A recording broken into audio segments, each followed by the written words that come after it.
just like baking a cake, man. You got to put all the ingredients in. So all different things have to happen. You got to shape it up. You got to add different things to it, right? In order for it to be put in that oven and come out of a cake, man, a finished product. So just like these proxy words, a little bit has to be added here and there. Certain things have to take place. Then in the end, everything will accumulate, and then you'll have World War III. Then you have these missiles going to be shot. And then the return of the Lord, YAHAWAH, man.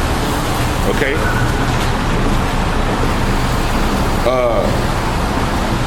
This is Ezekiel.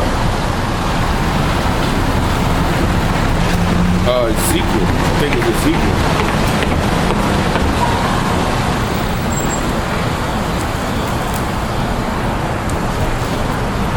Ezekiel 38. Ezekiel 38 and 1. And the word of the Lord YAHAWAH came unto me, saying, Son of man, set thy face against Gog and the land of Magog, the chief prince of Meshech and Tubal, prophesy against him. Gog and Magog, the ancient land, is where you see Russia and the land mass around Turkey. Okay? All right? And it says, and say, thus saith the Lord YAHAWAH, behold, I am against thee, O God, the chief prince of Meshech and Tubal. I will turn thee back and put hooks into thy jaws, and will bring thee forth, and all thine armies, horse and horsemen, and them clothed with all sorts of armor, even a great company with bucklers and shields, all of them handling swords.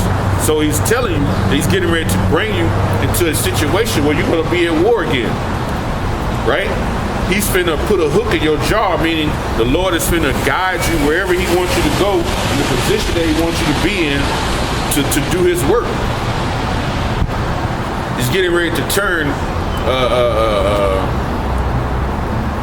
the Lord is getting ready to make Russia like the old Soviet Union. See, it's like the Soviet Union now ain't like the Soviet Union of old.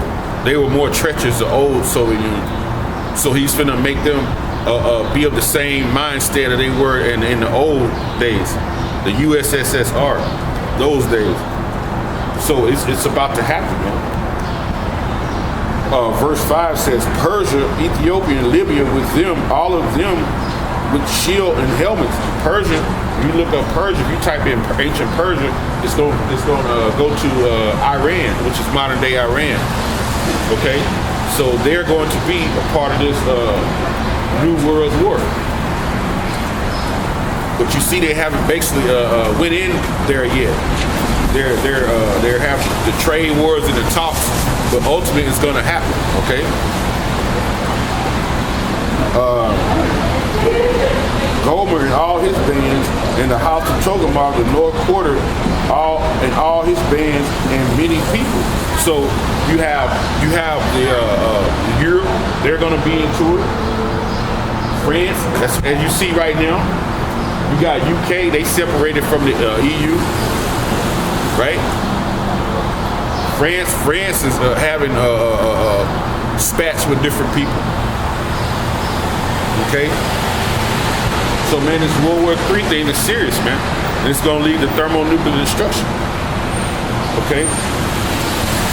Many deaths are going to happen. This is Isaiah 66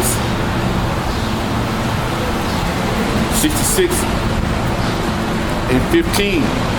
It says, For behold, the Lord will come with fire, and with his chariots like a whirlwind, to render his anger with fury, and his rebukes with flames of fire. So it's saying the Lord is going to come with fire, man. What fire is that talking about? It's talking about the fire of what? Thermonuclear destruction. This is that fire that he's going to come with, okay? To render his anger with rebukes, okay? He's going to rebuke you with flames, okay? You nations, man, you Edomites, and 2/3 of our own people, man, of the Negroes, Latinos, and the Native Americans, man. So, hey, you better repent, man. You know, because no one knows who the elect are. So it's good to repent and come back under the law, statutes, and commandments. Feel sorry for your transgressions and come back, man, before it's too late. Because this war is inevitable, you know, or inevitable, however they use that word, you know. Matter of fact, I'm gonna pull that word up. Inevitable. Inevitable. Check this out. So you repent and you come back under the laws and the statutes, hoping that you're doing enough, man, for in that day the Lord will look out for you. Okay? That he may save you and beam you up on these chariots, because this situation is going to get real bad, man. It says this war going to be with burning and flames of fire. And you heard Isaiah 66, man. It says it's going to come rebuking with fire. Okay, I typed that word in. I guess they don't want to bring it up. Inevitable, sure to happen. That's the definition. Capable of being incapable of being avoided or evaded. So when you read these articles saying World War III is inevitable, they're telling you it's gonna happen and it can't be avoided.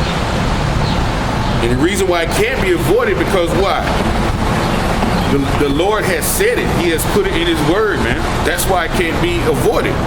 Because he said it was gonna happen. He said it was going to happen, and guess what? I'm going to read this scripture. He said it was going to happen. Isaiah 55 and 11. So shall my word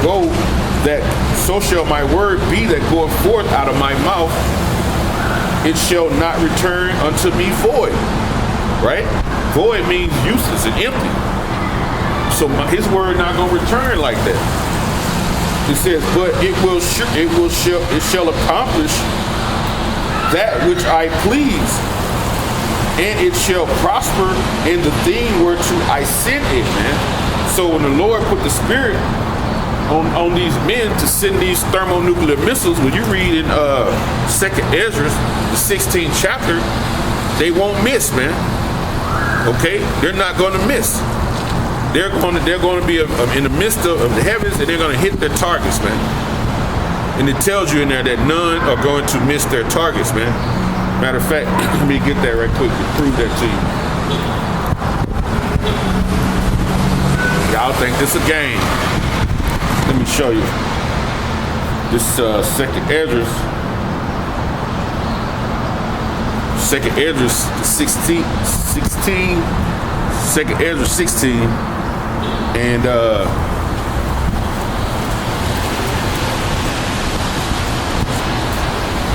I started 12 and read down, and I started 11 and read down into it. The Lord YAHAWAH shall threaten, and who shall not be utterly beaten to powder at his presence? Question. So who not gonna be beaten to powder when the Lord comes? With these angels, man. With this concentrated fire, they're gonna be shooting out of the chariots, man. Concentrated fire. Let me show you a picture. The best picture I can get of that. Okay. No, this is the big ship. This is that big ship, or rendition that the one YAHAWAH be on.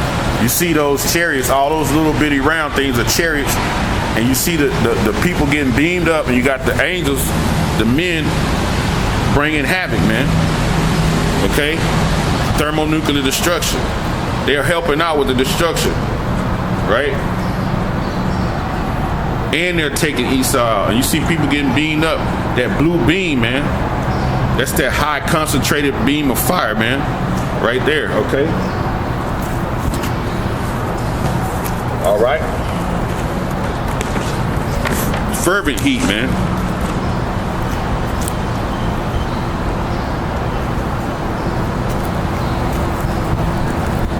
And it says, verse 12, the earth quaketh, and the foundations thereof, the sea arises up with waves from the deep. and the waves of it are troubled, and the fishes thereof also before the Lord YAHAWAH and before the glory of his power, man. So everything gonna catch it, man. Okay? The beasts, the fish, people, everybody, the elements. Tells you the elements gonna melt with fervent heat. When you read in 2 Peter, 3rd chapter. For strong is his right hand that bendeth the bow. His arrows that he shooteth are sharp. These are the missiles, right? Because they look like arrows. When you read in the scriptures, you're not gonna see the word nuclear bomb in the scriptures. Okay? The Lord uses metaphors, adjectives to describe certain subjects. Now you can see nuclear, the sword, you'll see arrows, you'll see the bow, which represents the silo that it comes from. Okay? You'll see it talks about the mouth of a lion, okay, the warhead, you know. And it's what it talks about, man. It says, for strong is his right hand that bendeth the bow. Archer is compared to an archer, because an archer is what bends the bow back and lets the arrow go. You know. So these basically when they go to war, they will be made archers by YAHAWAH, man. They will be made to pull that, to hit that button, which is to pull that bow back and let the arrow go. Okay. And it says, his arrows that he shooteth are sharp and shall not miss. See, that's it. He said they shall not miss, okay? And it says, when they begin to be shot into the ends of the world. So when these arrows, which are nuclear weapons, nuclear missiles, get shot from one end to the earth to the other, guess what? They're not going to miss their targets. And that's what the scriptures say, okay? It said they will not miss, man. These going to be guided by a high technology guidance system. Okay? And Russia is known as what? The bear. And you know a bear has a great defense system. So in that day, the defense system of Russia is going to be too much for these people to withstand on this side. Plus, the nations are mad when you read in Jeremiah 51. So it's going to be, they are going to basically be coming against America at the same time, man. Okay? They're going to be coming at the same time. So it's going to be too much for them to handle, all right? Back in Isaiah.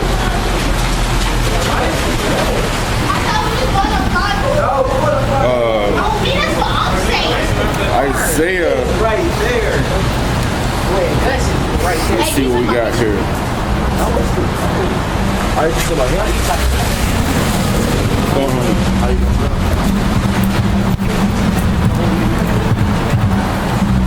Isaiah 55, Isaiah 66 and 15.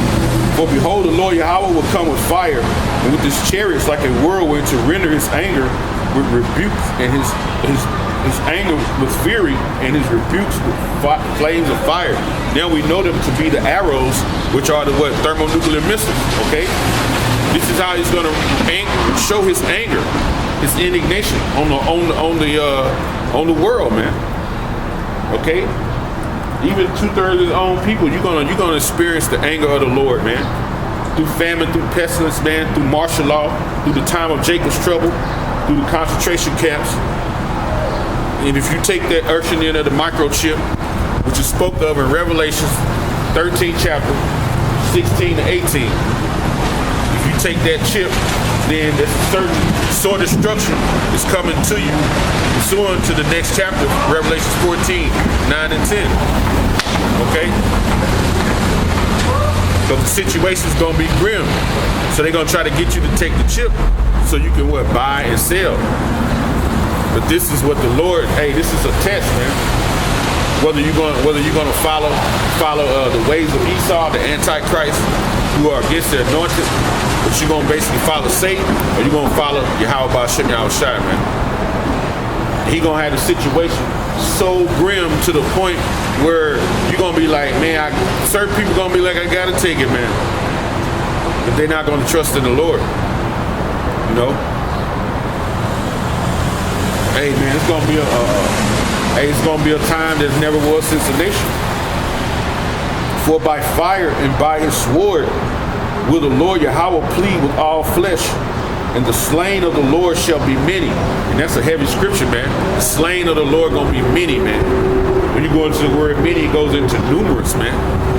It could be that number it's gonna be billions, man. Because we have 7 billion people and a half billion people on the planet, man. Okay? So it's gonna be billions, man, that get messed up in this third world war when the Lord sent his son to restore this order, okay? All right? Now,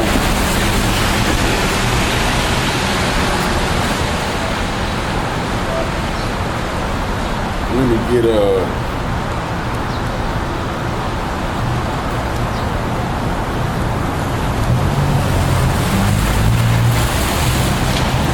this is the book of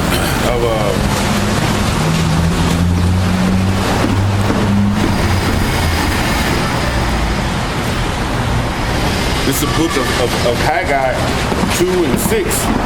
For thus saith the Lord Yahawah of hosts, yet once it is a little while, and I will shake the heavens and the earth and the sea and the dry land. He said yet once, because he's always shaked up the heavens, man. Whoever was in rulership, he shook up the Babylonian Empire, he shook up the Medo-Persian, he shook the Greeks up, and he shook the Romans up. So what more is he gonna basically shake this place, America, up, man? Okay, he gonna shake it up. Hebrews, let's go to the book of Hebrews 12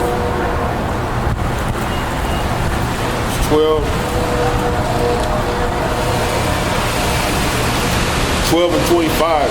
And the reason why he's getting ready to shake this place up, when you read in there, he's getting ready to prepare this earth for the glorious reign of Yahawah Bahashem Yahweh Shai, man. That glorious reign of Yahweh Shai in his return. That's why he's preparing this place. He's preparing that great shakeup. Verse Hebrews 12 and 25. See that ye refuse not him that speaketh. So we come out, we speak these words, these oracles of Yahawah Bahashem Yahweh Shai. It say, speak down to his people, to the ears of his people. So see, you refuse these men. You don't refuse these men, because these men are telling you things that can keep your life sustained in that day of trouble. Okay? You know? Because it's going to be hard to escape when that trouble hits, in that time of Jacob's trouble. Because in Hebrews, the 10th chapter, when you read the 31st verse, it says the fearful thing fall into the hands of the living power, man. Right?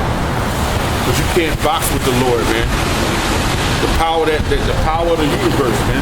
Who created you? How you gonna deal with that? So how you gonna refuse his words when his words being read by his men, man? Okay? It says, for if they escape not them who refuse him to speak on earth, how shall not we escape if we turn away from him that speaketh from heaven? So how you gonna be able to turn away from him that speaketh from heaven? Okay? And you people are going to do it. So that's why the Lord said that slain is going to be many. The rebukes are going to be with flames of fire, man. When you want to purify something, you use fire. Fire is an excellent cleaning agent, man.